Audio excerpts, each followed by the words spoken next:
Get ready. 10 seconds.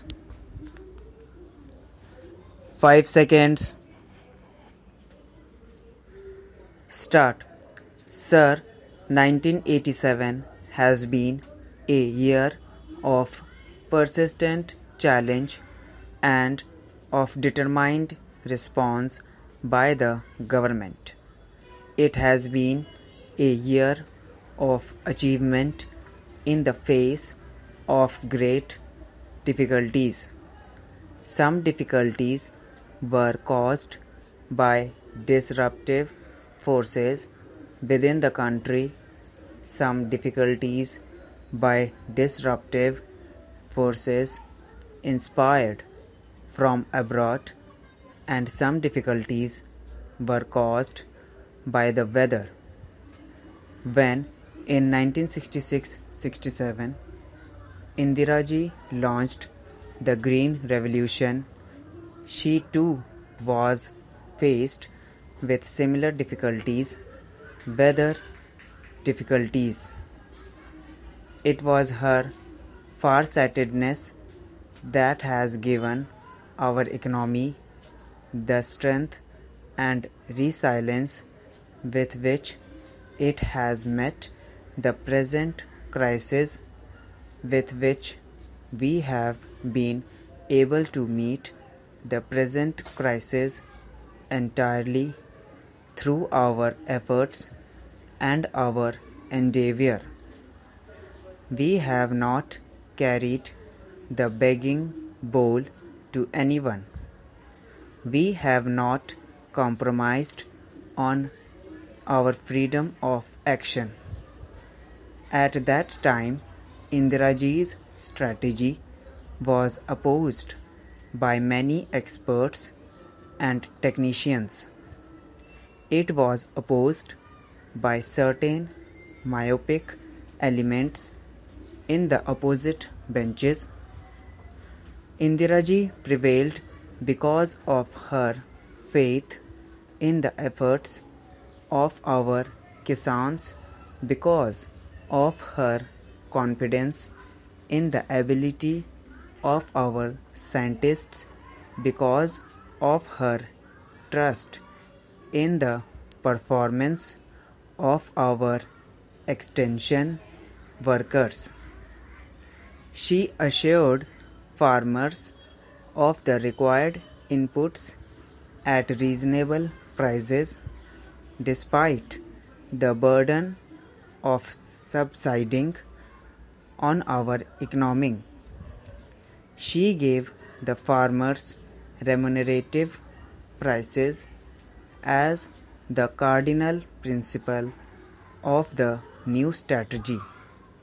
She nationalized the banks to give credit at the doorstep of the farmer. She initiated a system of countrywide procurement to stabilize the prices that the farmers would get. Indiraji ensured that her strategy looked to the interests of all sections of our rural community, not just the farmer but also the small and marginal cultivator, landless laborer, and even the rural artisan. We doubled our output in 2 decades because of her integrated vision of rural India, her sympathy and understanding for each segment of our rural society, because of her assiduous attention to inputs, to costs, and to subsidies.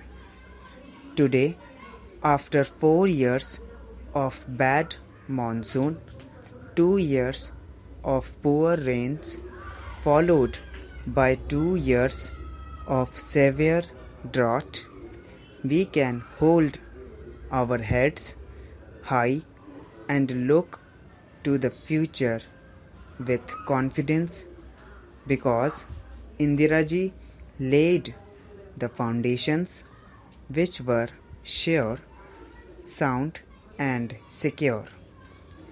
Our drive to maximize the Rabi output is meeting with encouraging success.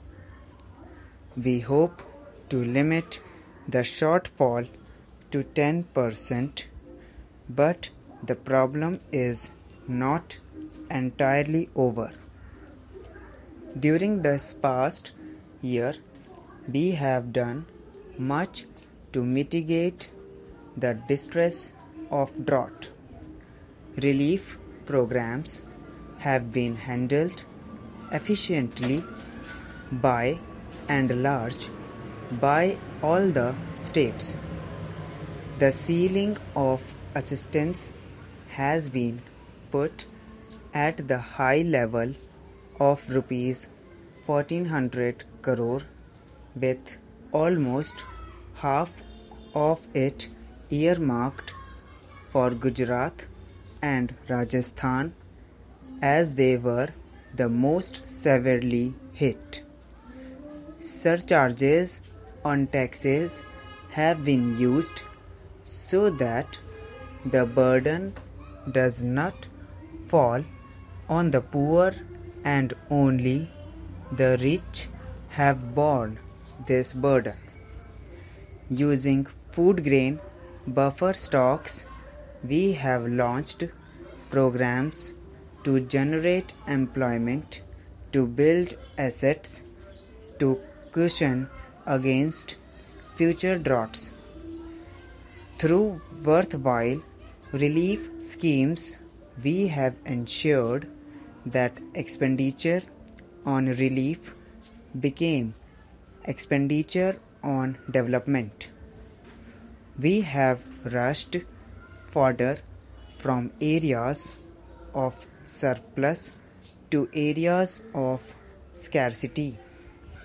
Special schemes for drinking water have been implemented, and we have taken up special programs for boosting the demand for the output of the village artisans and the handloom weavers.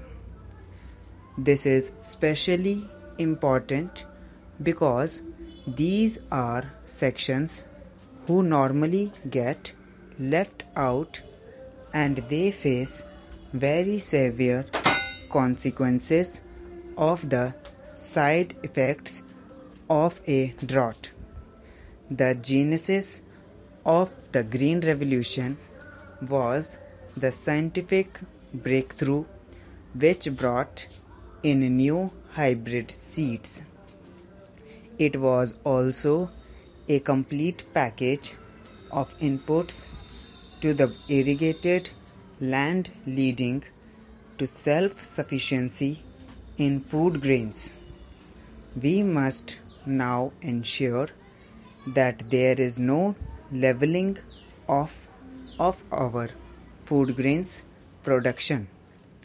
The scientific community must be galvanized into providing answers to the next phase of the Green Revolution, of taking it to new areas, expanding it to new crops, and making it resilient to the vagaries of the weather. Already, the Special Rice Production Program is spreading throughout Eastern UP and is changing Eastern UP into the new granary of India. Dryland farming has been boosted by the technology mission on oilseeds and by the National Project for Pulses. The primary cause for our not surpassing the 1983-84 record food grains crop has been the weather, and it would therefore be reasonable to hope for a better monsoon this year. Our objective must remain to regain the momentum of the sixth plan in the seventh plan. We will give a new thrust and a new impetus to agriculture. We have given careful attention to agriculture already. I have held review meetings at various levels, and I have given specific directions to the Planning Commission to revamp the plan for agriculture.